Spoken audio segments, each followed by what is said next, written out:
Well, hello, most beautiful people in the whole wide world. I am Jamila Ballard, and this is the Virtuous Woman Podcast.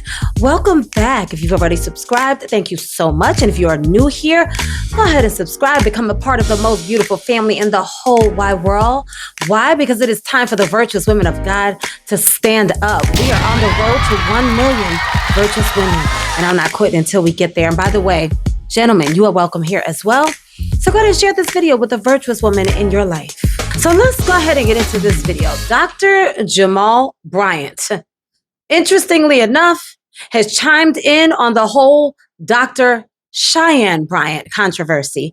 So if you haven't been following this viral saga, is what I would call it, Dr. Cheyenne Bryant has been exposed for lying about her credentials. She claimed that she had a doctorate, and it turned out, and I've done about 3 videos about this so far, just kind of following the whole thing. And even the school that she claimed to have gotten her doctorate from came out and said that their records are available, so that debunks her whole lie about not having access or about having been denied access to her records. No one can find a dissertation online. The whole debacle has just been one lie unraveling after another. So this whole thing begs the question, why do we just trust strangers on the internet? Have we become a generation of people who are so blinded by influence, blinded by popularity, blinded by people who have big numbers, big platforms, to the point where we're just not checking credentials? Is this our fault? Is this a monster that we have created? So let's get into this video where Dr. Jamal Bryant and Pastor Jamal Bryant of New Birth Missionary Baptist Church in Atlanta, Georgia, is addressing the whole controversy about Cheyenne Bryant. I was blessed of God to receive on a the Jamal doctorate Bryant degree, having having studied at Jamal Oxford Bryant felt that he University needed to follow and up being with certified this by the Graduate sort of Theological disclaimer. Foundation. So guys, as always, to let's have a also respectful hold a conversation doctorate about degree. this. That way we can learn This together is and grow an together. absolute Y'all drop me your blessing comments, from let me know God. what you're thinking, then I'll be And back so I with have my a different commentary. vantage point when I am hearing the conversation, the controversy, and the contention around Dr. Cheyenne Bryant. It really exposes a flurry of contradictions and hypocrisies that we really have not grappled with appropriately. I want you to consider how the fact that Black people, by and large, already have overwhelming reticence around assistance towards mental health. There's far too many of us who have lived through trauma, have had to deal with the lacerations of childhood wounds, won't sit on the couch, won't talk to a professional, won't seek help, because somehow we have made therapy synonymous with being crazy, as opposed to it being a tributary to being balanced. Other communities will escort their children and themselves to go seek professional help. But Black people, generally speaking, have fought it until recent vintage, saying, I'm just not going. I'm not going to sit down and talk to somebody. The danger of Sister Cheyenne Bryant, not Doctor, Sister Cheyenne Bryant, is that it pulls us back further because we already had suspicion, we already had a pregnant pause, and we already had an overwhelming trepidation as to whether or not medical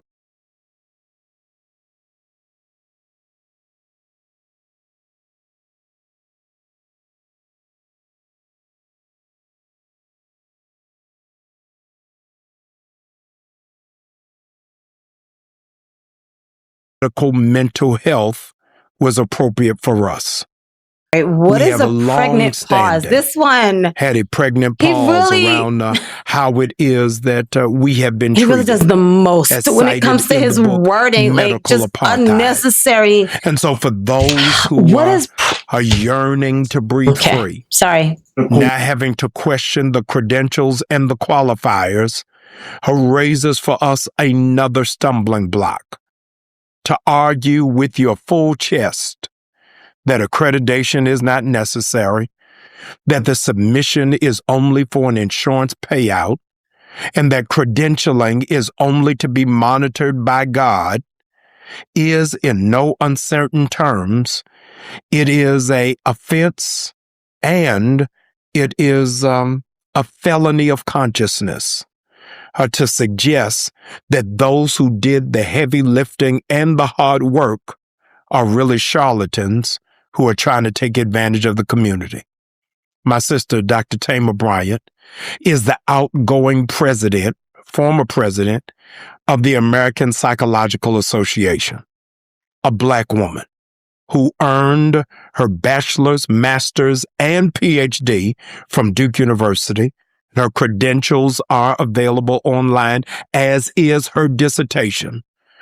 To see her work feverishly to prove herself, to try to enlarge the conversation, to bring us to a table where other places we were only allotted a folding chair, is absolutely criminal. I want to point back to you because with blood dripping on my hands, this uncredentialed, uncertified professional, I yielded my platform to. And right here, I want to show you this clip about discipline on taking a bathtub that would not be in any way sanctioned by a licensed therapist, psychologist, a pastor, or even a Christian. Watch this. I want to go further because people are going to be like, okay, doc, that's cool. That's all the surface stuff. Taking a bath together. No sex. Because you both have what the Bible says marriage requires, discipline. To take a bath together. Hey. And have a conversation. A little triggered over there? A little triggered? No, I just got to couch this. I got to couch this. Don't take that bath until y'all get that ring Till on you there. get that discipline too. Yeah, dude. Yeah. Discipline. Yeah. Don't do it. Discipline. You're going to make me lose my license. Listen, she's talking to married people. It's different, a heightened level. Thank you. And let me say this. Yes. I'm also talking to unmarried people because don't get in that bathtub. If you don't have, y'all get in that bathtub. Listen, if you have the true essence of discipline. Yeah, no, they ain't got it. But there are some men that do. Yeah. And let me go further. Because they must teach Tai Chi. Because you're supposed to save your chai tea, yes, which is really your sperm, yes, until you're doing something that's productive, fruitful, yes, and will multiply. Get in the tub with a bathing suit on. Don't just get in there. Let me say this, ladies and fellas. Let me say these, ladies and fellas. A man who could bathe with you and be disciplined enough to not touch you is a reassurance for you. I did that with a man. I did that with a man. Listen, I don't listen to Pastor Bryant. Okay? Gentlemen, don't play with it. Pastor Bryant is you're going to mess up. Listen, he taught. We have to be zealous, responsible, and protective of our spaces. And when you know better, then you got to do better. You trusted me because you follow this podcast. You follow my ministry. You have confidence on what it is that I present to you. And I did not do that which was noble and that which was just by extending this platform to somebody who does not see the value in licensure, insurance, or even the certification of higher education. I make a commitment to you that I will not put anybody on this stage, on this platform, who we have not appropriately vetted, who we have not done a due diligence scrub, because we understand what it means to hold ourselves accountable and to hold ourselves to be true. And so I make a pledge to do better and expose to you the best of every field and in every endeavor to always give you the highest in the achievement of that area.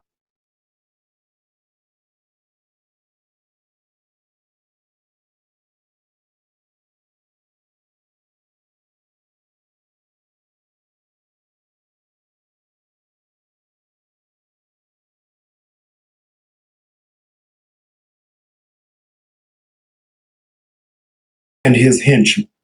Okay.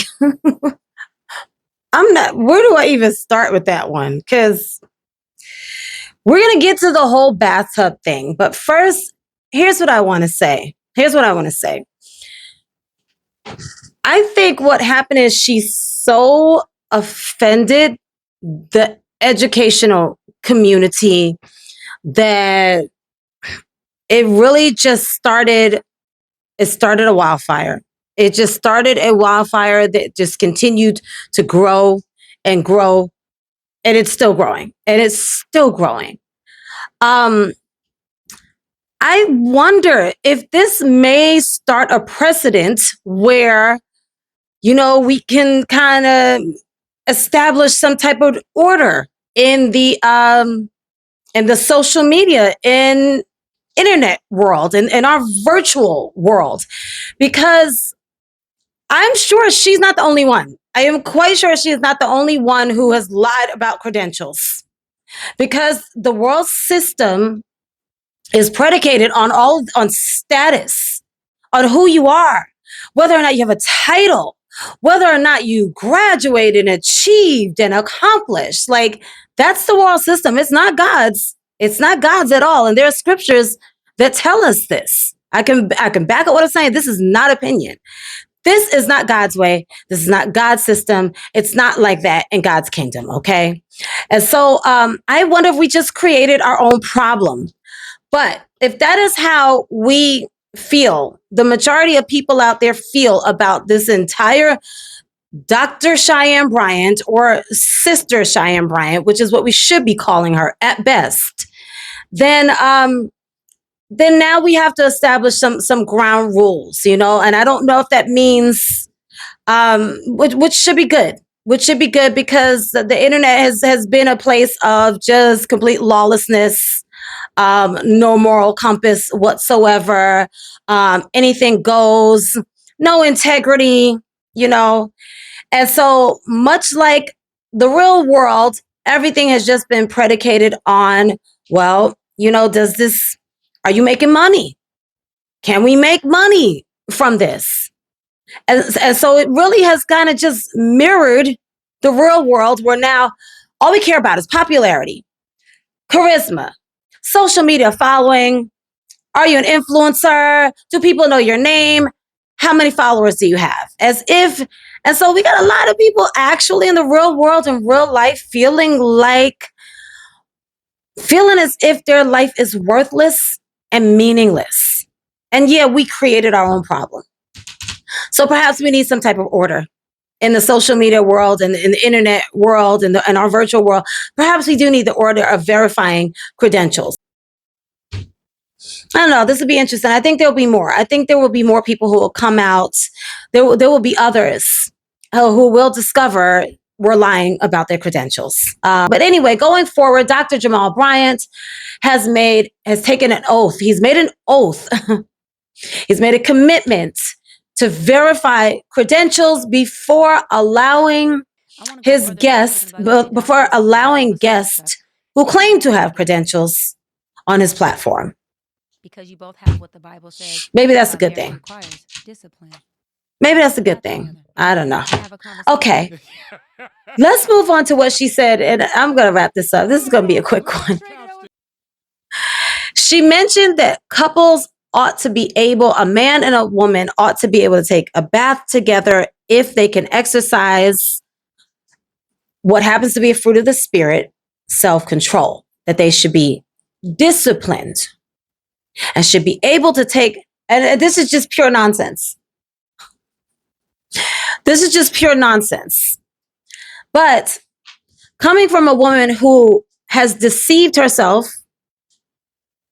into believing that her 5-year, and these are her words, her 5-year off and on relationship is not just a case of two people sleeping together and fornicating together,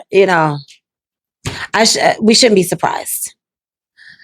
So regarding that, let me just say first, I'm a little tired of people talking about referring to a married couple as a couple, number one, and talking about couples who are unmarried and married in the same context. I'm going to say this very clearly, okay? In the eyes of God, when a man and a woman get married, they become one. They become one in the eyes of God. Need to stop having these conversations with unmarried people as if we are the same. It's just not godly to talk about intimacy between a man and a woman when they are not married. It's just plain insanity to think that you should even be sharing a bathtub, sharing a bath with somebody that you're not married to. I don't know. A lot of times when she talks about marriage, it is so obvious that this woman doesn't understand. I'm going to say, and you can argue with this all you want. I don't care. I really don't care. This whole mentality where everybody knows about things that they have not experienced and lived is just ridiculous. It reminds me of how kids always talk about parenting from the perspective of a kid. Well, I know I'm not going to do this, that, and as a parent because what? Because you're a kid and know nothing about being a parent. So just in general, I just don't think it's wise to take marital advice from somebody who's not been married and in a blessed, healthy, godly marriage at that. Not even just married. Since everybody keeps changing the definition, they think they can change the definition of what love is. That's not even what I'm talking about. I'm actually talking about marriage in the eyes of God. No infidelity. Two people surrendered, whose hearts are surrendered to God and in turn to each other. A marriage that honors God, who he is, his nature, his will, his ways. There's also a scripture, and this is it's on intimacy. It's about intimacy between a husband and a wife. So in Proverbs 5:18 through 19, this says, let your fountain be blessed and rejoice in the wife of your youth, a lovely deer, a graceful doe.